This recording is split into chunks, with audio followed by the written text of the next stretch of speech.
دیکھو یہ میرے خواب تھے، دیکھو یہ میرے زخم ہیں، دیکھو یہ میرے خواب تھے، دیکھو یہ میرے زخم ہیں، میں نے تو سب حساب جاں برسر عام رکھ دیا۔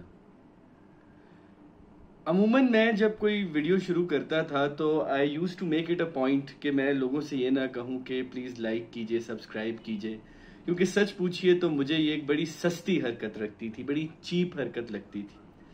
لیکن پچھلے کچھ عرصے میں جو ملک کے حالات ہوئے ہیں اس کے بعد یہ لگتا ہے کہ ہم سب کو، چاہے وہ پڑھا لکھا طبقہ ہو، چاہے وہ ایفلوئنٹ طبقہ ہو، ایلیٹ ایک الگ بحث ہے، ہم اس کی بات نہیں کر رہے، لیکن کوئی بھی طبقہ جو کسی آمدنی پر ریلائی کرتا ہے، سیلریڈ کلاس ہے، اپنا کوئی بہت بڑا بزنس امپائر اون نہیں کرتا، ان سب کو چھوٹی چھوٹی سستی حرکتیں کرنی پڑیں گی، کیونکہ اب بات آ گئی ہے سروائیول کی۔ اور وہ جو فراز صاحب کا شعر ہے کہ دیکھو یہ میرے خواب ہیں، دیکھو یہ میرے زخم ہیں، وہ سب چیزیں برسر عام رکھ رہے ہیں اب۔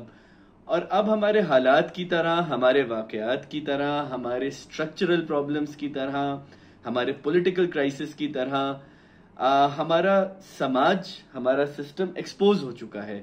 جب توشہ خانہ والا واقعہ ہوا تو لوگوں نے کہا کہ دیکھیے اس حمام میں سب ننگے ہیں، لیکن اب جس طرح چیزیں ابھر کے سامنے آ رہی ہیں، ہمیں یہ سمجھ میں آ گیا ہے کہ اس معاشرے کا کوئی حمام ہی نہیں تھا، یہاں سب کھلے عام نہاتے تھے، کھلے عام ننگ دھڑنگ ہوتا تھا جو ہوتا تھا، اور اب وہ چیزیں ایکسپوز ہو رہی ہیں۔ بڑا دل تھا میرا آج کہ میں کسی خوشخبری سے شروع کروں گا، کوئی پرسنل لائف کی ڈیولپمنٹ سے شروع کروں گا، لیکن سچ پوچھئے کہ پچھلے 2 دن میں جو چیزیں بیتی ہیں، خاص طور پہ آج جو خبر آئی کہ کراچی میں ایک فیکٹری میں زکوٰۃ کے طور پہ آٹا اور راشن بٹ رہا تھا اور اس میں 10 لوگ مر گئے، اس کے بعد کسی بھی دل رکھنے والے شخص کا دل، اعصاب، دماغ سب موم ہو جاتا ہے، اور یہ موم ہونا بڑا ضروری ہے۔ حالانکہ یہ بھی میں آپ کو بات بتاؤں، یہ کچھ عرصے کی بات ہے، دس will become such a norm کہ جو مجھ سے زیادہ حساس لوگ ہیں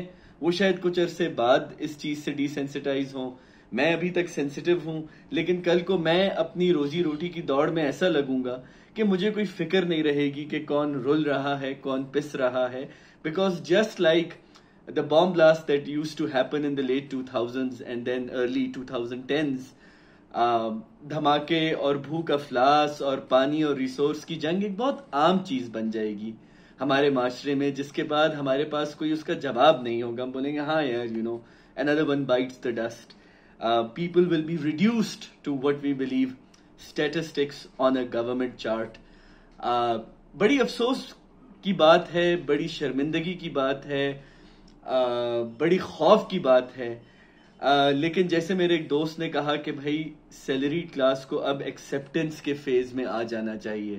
ہم شروع میں ڈپریس ہوتے ہیں، ڈینائل میں جاتے ہیں، اب ہمیں یہ ایکسیپٹ کر لینا چاہیے کہ دیر از نو پوائنٹ آف کمنگ بیک، کوئی پوائنٹ آف ریٹرن نہیں ہے ہمارے پاس۔ جو اس وقت ملک کے حالات ہیں، جیسے رانا ثناء اللہ صاحب نے کہا کہ اب یا تو ہم رہیں گے یا عمران خان رہیں گے، اب you can blame P D M for it, you can blame Imran Khan for it. آپ یہ بلیم کر سکتے ہیں کہ عمران خان نے جو حرکتیں کی، جو اینیموسٹی کی سیاست اس نے کی ٹارگٹ کرنے کی، اس کو نہیں پتا تھا کہ جب یہ لوگ آئیں گے، یہ تو پروفیشنل ہیں اس معاملے میں، یہ مزید گندا کریں گے اس چیز کو۔ You can stand on what ever side of the political spectrum that you want, لیکن حقیقت یہ ہے کہ سماج ختم ہو چکا ہے، ہم اپنے نچلے ترین نہج پہ پہنچ چکے ہیں۔ We are at the rock bottom if the bottom cannot get any rockier۔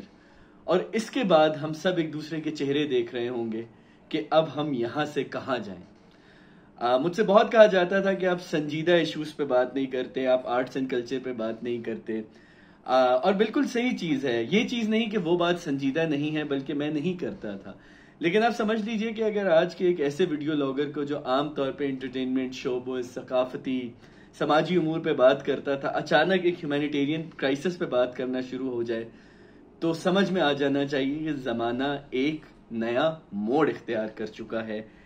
اور یہ بھی ذہن میں رکھیے کہ آپ جیسے اور مجھ جیسے لوگ، آئی ایم شیور آپ سب نے اپنے یہاں راشن ڈرائیوز کی ہوں گی، زکوٰۃ کی جو راشن کی بوریاں بنتی ہیں وہ لوگوں میں دی ہوں گی. آپ نے یہ بھی دیکھا ہوگا کہ وہ بوریاں مزید چھوٹی ہوتی جا رہی ہیں، راشن کم ہوتا جا رہا ہے، لینے والے زیادہ ہوتے جا رہے ہیں. But there will come a point کہ آپ یہ بھی نہیں کر سکیں گے. کیونکہ ذہن میں رکھیے کہ مجھ جیسے لوگ جو ایک اوسط درجے کی زندگی یا اوسط سے ذرا اوپر کی زندگی گزارتے ہیں اور سیلریڈ کلاس ہیں، they are the highest tax payers. تو سب سے زیادہ ٹیکس بھی ان پہ لگتا ہے. جب تک آپ کے والدین کی پینشنیں بحال ہیں، ایک ایسا وقت آئے گا، جیسے میرے ایک دوست سے بات ہو رہی تھی، اس نے کہا کہ جی ان کا ڈیسیجن ہے کہ کراچی اور ایک اور ایئرپورٹ وہ قطر کو آؤٹ سورس کر دیں، قطر ایئر ویز کو آؤٹ سورس کر دیں. اب سوال یہ ہے کہ اگر ایسا ہو گیا تو جو سول ایویشن کے ریٹائریز ہیں ان کی پینشن کہاں سے آئے گی؟ تو ہم ایک ملٹیپل لیول کے اوپر ایک بہت بڑے کرائسس سے گزر رہے ہیں. غربا جس کا صرف ایک سمٹم ہے، کیونکہ وہ پرائمری وکٹمز ہیں انفلیشن کے، وہ پرائمری وکٹمز ہیں پاورٹی کے.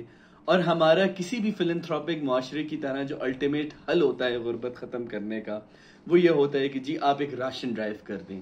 Ration drives are nothing but death traps. اگر اس میں 100 میں سے 80 فیملیز کو ملتا ہے تو 20 فیملیز کا باقاعدہ جانی نقصان ہوتا ہے. میں یہ نہیں کہتا کہ راشن ڈرائیوز نہ کیجیے. انفیکٹ ہم تو ایسے نہج پہ آ گئے ہیں کہ ہم کہتے ہیں کہیں نہ کہیں کوئی نہ کوئی step in the right direction کیجیے. لیکن میں آپ کو یہ بتا رہا ہوں کہ دیر ول کم اے پوائنٹ کہ جب آپ کی یہ راشن ڈرائیو بھی رک جائے گی. آئی ایم شیور اگر آپ لوگ سیلری کلاس ہیں، آپ کے گھر میں 1 یا 2 ماسیاں کام کرتی ہوں گی، کوئی ایک آدھ ڈرائیور کام کرتا ہوگا. آپ یہ انشور کر سکتے ہیں کہ جو فل ٹائم امپلائیز ہیں ان کو آپ منیمم جو پے اسکیل ہے گورنمنٹ کا 25,000 روپے اس پہ آپ رکھیں. لیکن ایک ٹائم آئے گا کہ جو آپ ان کی چھوٹی چھوٹی ایمنیٹیز میں ان کی مدد کرتے ہیں نا، وہ مدد بھی ختم ہو جائے گی.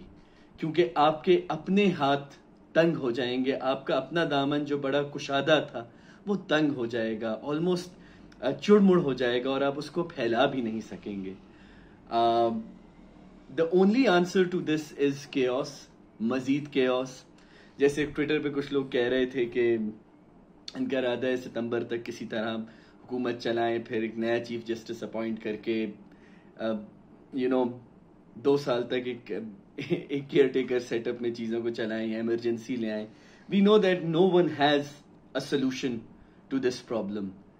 میں جتنی ایموشنل باتیں کر سکتا ہوں وسیم بادامی اور اقرار الحسن کی ٹون میں کر لوں گا، لیکن یہ ذہن میں رکھیے کہ victim pornography is never a solution to poverty. میں اپنے آنسو گرا سکتا ہوں، میں بول سکتا ہوں کہ لوگ رول رہے ہیں، لوگ پس رہے ہیں. Yes it will be cathartic for you. شاید یہ آپ کے دل میں جا کے کہیں کوئی بات اتر جائے آپ کے دل میں میری، لیکن things have moved beyond that. آپ کریم اوبر میں کبھی جائیں تو لوگ آپ سے شاید 100 روپے زیادہ چارج کر لیں، آپ بولیں آپ 30 روپے میری طرف چھوڑ دیں، یہ کر دیں. دیز آر سمٹمس، اور یہ سمٹمس بہت جلدی آپ کو محسوس ہوں گے. جو لوگ اس ملک سے جا سکتے ہیں، ایک ایسے طبقے میں بلانگ کرتے ہیں، وہ بالکل اس ملک سے جائیے. میں خود اپنی فیملی کے بارے میں سوچتا ہوں، we are very small unit and a new unit, fairly new unit, کہ ہم اس طرح سے چیزوں کو کس طرح سے لڑیں ان کے ساتھ. اور ہمیشہ جب میں اپنے ارد گرد دیکھتا ہوں کہ کتنے لوگ ہماری سیلری پہ ڈپینڈنٹ ہیں، آپ صرف خدا کا شکر ادا کر سکتے ہیں. لیکن ایک ایسا وقت ضرور آئے گا کہ آپ ایک فلسفی کی طرح یہ سوچیں گے کہ اگر خدا ایگزسٹ کرتا ہے تو ان غریبوں کا کیا قصور ہے. اور یہ بالکل صحیح سوال ہے. یہ نہیں کہ آپ کے دین میں کوئی مسئلہ ہے یا خدا کی خدائی میں کوئی مسئلہ ہے. مسئلہ یہ ہے کہ اب جس طرح کے ہم سماجی مسائل سے درپیش ہیں، جو ہمیں سماجی مسائل درپیش ہیں، ان کا حل اسٹرکچرل حل کے طور پہ تو کبھی نہ کبھی نکل سکتا ہے، لیکن our politics has gone far beyond that. So the only thing we have is to philosophize about that. اور جیسے میں ہمیشہ فراز صاحب کا ایک شعر بہت پڑھتا ہوں، اس پہ ہی آج کا بلاگ اینڈ کروں گا. میں آنے والے زمانوں سے ڈر رہا ہوں فراز، کہ میں نے دیکھی ہیں آنکھیں اداس لوگوں کی. اپنا خیال رکھیے، سب کا خیال رکھیے. اگر اس ملک سے جا سکتے ہیں اپنی فیملی کے لیے، کسی اور کے لیے، ضرور جائیے. میں بھی ہاتھ پیر ماروں گا، سب ہاتھ پیر ماریے. لیکن بس جو اپنے اندر کی سینسٹیوٹی ہے نا، ایمپیتھی ہے، کوشش کیجئے کسی نہ کسی طرح وہ برقرار رہے. ہو سکتا ہے میری بھی ختم ہو جائے، میری ختم ہو جائے تو مجھے یاد دلائیے. اور ہاں،